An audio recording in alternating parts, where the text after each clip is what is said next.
Je vous salue tous. J'espère que vous êtes bénis.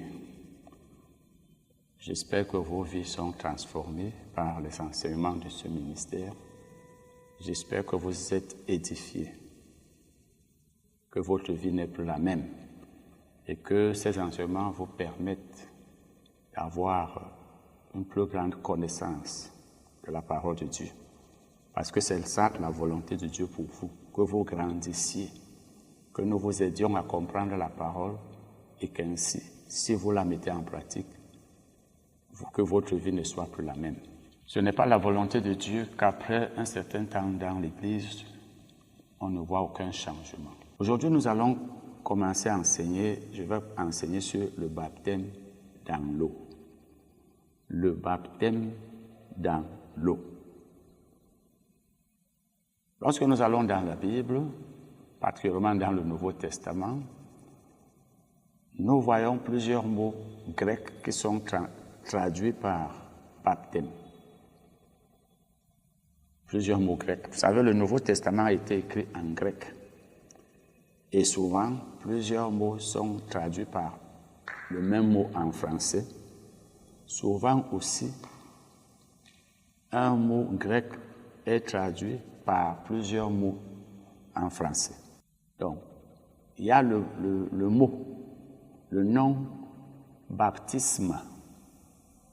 Il y a aussi baptismos, qui sont traduits par baptême. Et le baptême, c'est quoi? Le mot baptême signifie immersion. Pour ce qui concerne le verbe ou les verbes, il y a le verbe bapto, qui est traduit dans le Nouveau Testament par baptiser. Il y a embapto, il y a baptizo. Donc, lorsque vous voyez dans le Nouveau Testament, dans une version française, comme le second par exemple, baptême, sachez que c'est l'un de ces deux mots qui y apparaît dans le texte grec.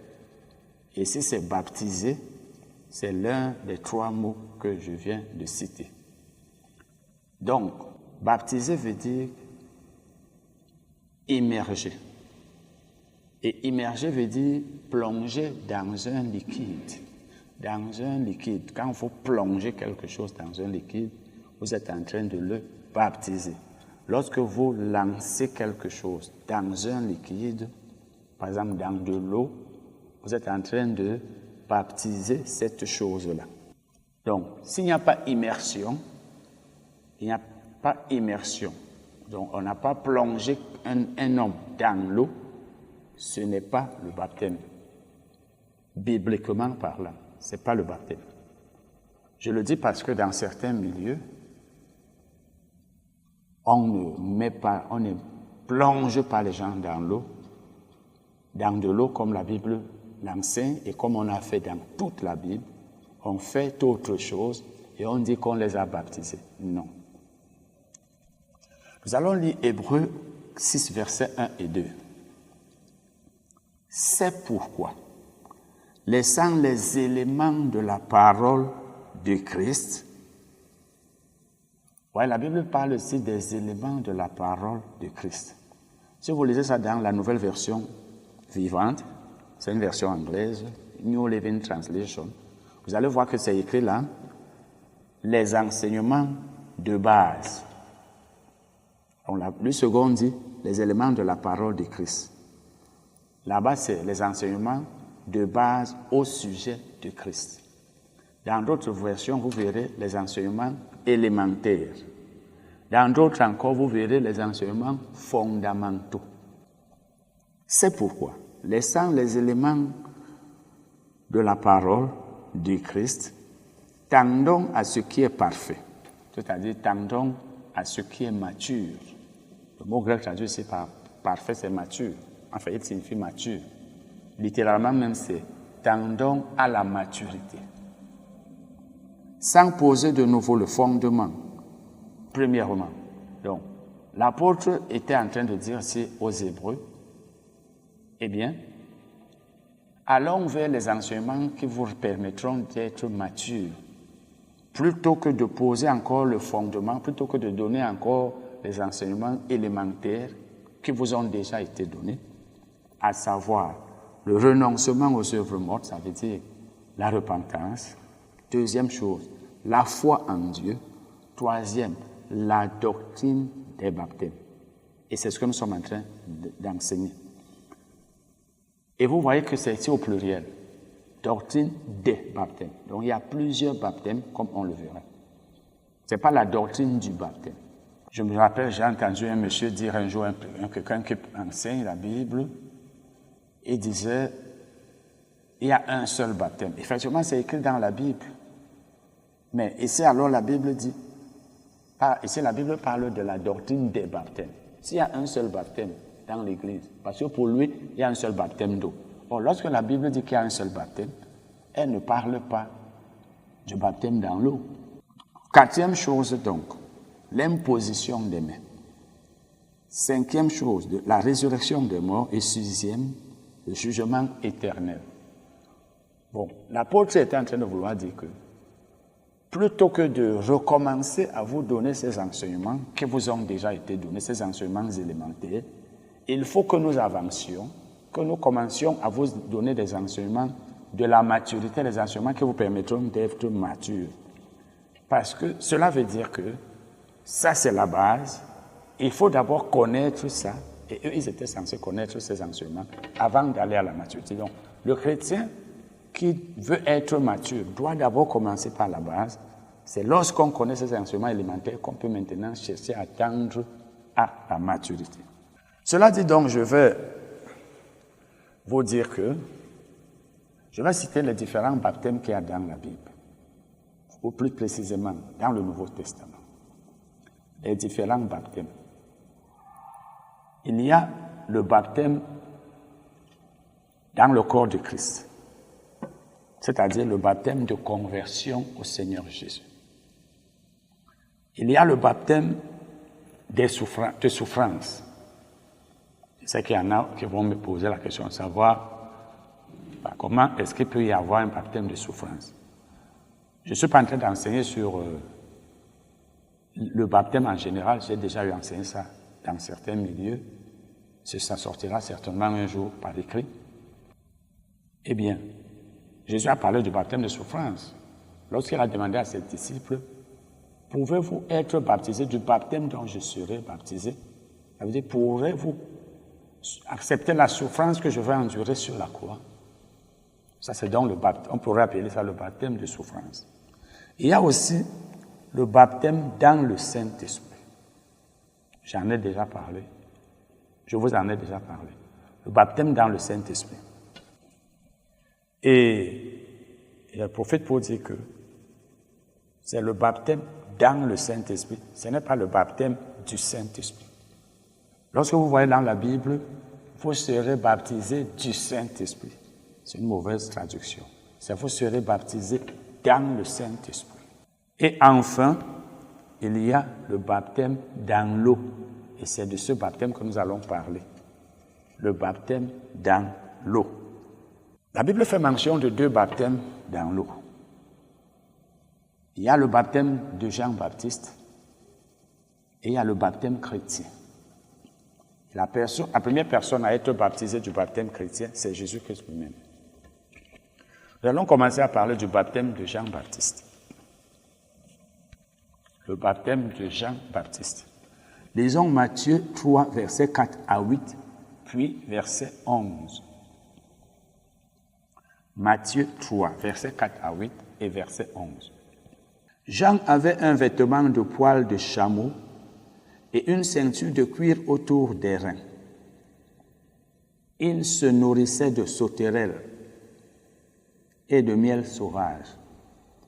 Les habitants de Jérusalem, de toute la Judée et de tout le pays des environs du Jourdain se rendirent auprès de lui et, confessant leurs péchés, ils se faisaient baptiser par lui dans le fleuve du Jourdain. Dans le fleuve. Dans. Nous allons continuer. Mais, voyant venir à son baptême beaucoup de pharisiens et de sadducéens, il leur dit, « Race de vipères, qui vous a appris à fuir la colère à venir. Produisez donc du fruit digne de la repentance. Produisez donc du fruit digne de la repentance, ça veut dire montrez donc que vous vous êtes vraiment repenti. Montrez donc les fruits que doit porter une personne ou que doivent porter des personnes repenties. Ce qui veut dire qu'après qu'on s'est repenti, il y a des fruits qu'on doit porter, il y a des choses qu'on ne doit plus faire, il y en a qu'on doit faire. Il doit quand même y avoir une différence entre celui qui s'est repenti et celui qui ne s'est pas encore repenti. Et il continue en disant, moi je vous baptise d'eau. Moi je vous baptise d'eau pour vous amener à la repentance. Mais ce n'est pas ce qu'elle a dit littéralement.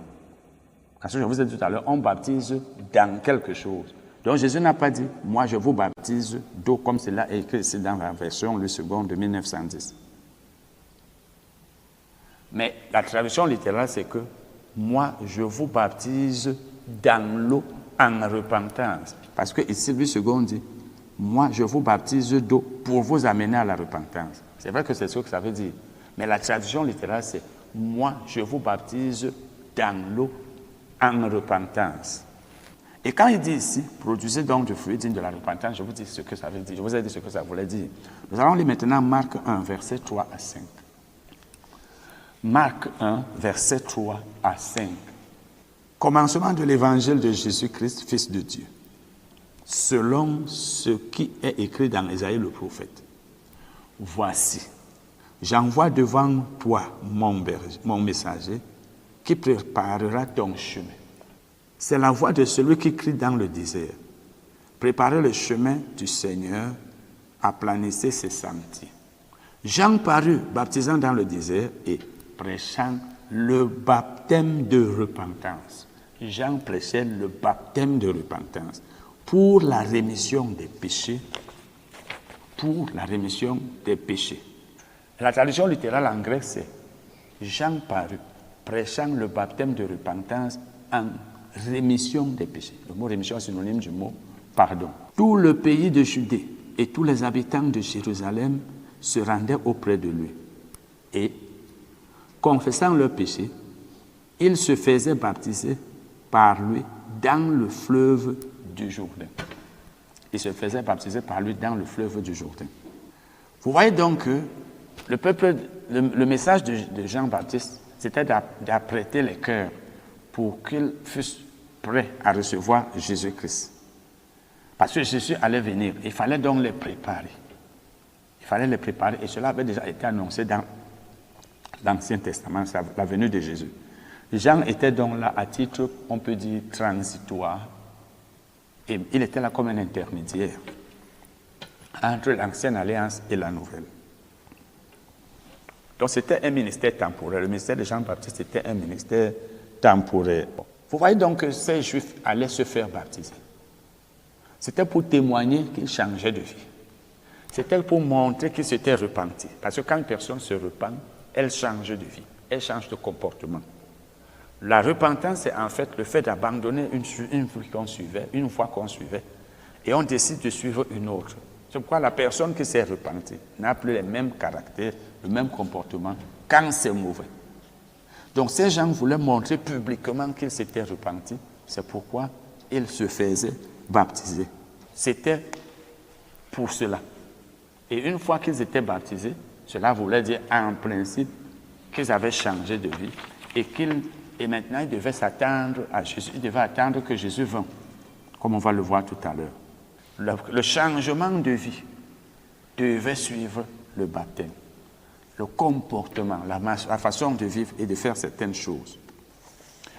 Nous allons maintenant parler du baptême chrétien. Je vais parler du baptême chrétien. Parce que j'étais en train de parler du baptême de Jean-Baptiste. J'ai dit qu'il y a deux types de baptême dans le Nouveau Testament. Le baptême chrétien. Jésus dit ceci dans Matthieu 28, verset 19. Matthieu 28, verset 19. Ça, c'est quelques temps seulement, quelques minutes, avant sa montée au ciel. Allez, faites de toutes les nations des disciples, les baptisant au nom du Père du Fils et du Saint-Esprit. Bon. Ça, c'est le baptême chrétien ici. Parce que c'est de ça que Jésus parlait ici. Il parlait ici du baptême chrétien. Ce n'était plus le baptême de repentance. Parce que dans le baptême de repentance, on se baptisait pour montrer qu'on avait changé de vie, qu'on avait abandonné la mauvaise vie qu'on menait. Et aussi, dans le baptême dont Jésus vient de parler ici, on est baptisé, ou on était baptisé au nom du Père, du Fils et du Saint-Esprit. C'est ce que Jésus a demandé. Que baptiser au nom du Père, du Fils et du Saint-Esprit. Bon. Et nous savons bien que Jean ne pouvait pas baptiser au nom du Père, du Fils et du Saint-Esprit. Donc, voilà l'une des différences. Nous allons maintenant lire les différents passages qui font mention du baptême dans l'eau qui a été fait dans le Nouveau Testament. Parce que des gens ont été baptisés dans l'eau dans la Bible. Voyons ces versets-là. Pour que nous voyions qu'est-ce que la Bible enseigne et qu'est-ce que nous devrions aussi faire. Acte 2, versets 37 à 41. Acte 2, versets 37 à 41. Après avoir entendu ce discours, ils eurent le cœur vivement touché et ils dirent à Pierre et aux autres apôtres, « Hommes frères, que ferons-nous » Pierre leur dit, « Repentez-vous et que chacun de vous soit baptisé au nom du Seigneur Jésus-Christ pour le pardon de vos péchés et vous recevrez le don du Saint-Esprit. » Il dit, car la promesse est pour vous, pour vos enfants et pour tous ceux qui sont au loin, en aussi grand nombre que le Seigneur notre Dieu les appellera. Et par plusieurs autres paroles, il les consolait et les exhortait, disant, sauvez-vous de cette génération perverse. Ceux qui acceptèrent sa parole furent baptisés. Ceux qui acceptaient sa parole furent baptisés. Et en ce jour-là, le nombre des disciples s'augmenta d'environ 3000 âmes. Vous voyez que les gens qui avaient accepté la parole qui leur avait été prêchée avaient été baptisés. Et l'une des choses qu'il faut savoir, c'est qu'il faut qu'une personne croie au Seigneur Jésus avant qu'elle soit baptisée. Donc, si quelqu'un n'est pas conscient de ce qu'il fait, par exemple, un petit enfant, il n'a pas besoin d'être baptisé. Acte 8, versets 14 à 16. Acte 8, versets 14 à 16. Les apôtres qui étaient à Jérusalem, ayant appris que la Samarie avait reçu la parole de Dieu, y envoyèrent Pierre et Jean. Ceux-ci, arrivés chez les Samaritains, prièrent pour eux afin qu'ils reçussent le Saint-Esprit. Car ils n'étaient encore descendus sur aucun d'eux. Ils avaient seulement été baptisés au nom du Seigneur Jésus. Ils avaient seulement été baptisés au nom du Seigneur Jésus. Vous voyez donc que ces Samaritains avaient déjà cru au Seigneur Jésus, mais ils avaient été aussi tenus d'être baptisés au nom de Jésus. Parce qu'après la repentance, la foi en Jésus-Christ, c'est là où on peut et on doit être baptisé. Ils s'étaient donc déjà baptisés. Quand Philippe allait là-bas, eux, ils étaient déjà baptisés. Donc vous voyez que jusque-là, c'est quand une personne a cru au Seigneur Jésus qu'on la baptise. Voilà donc déjà ce que nous pourrions voir jusqu'à ce moment-là. Nous allons continuer ça après. Amen.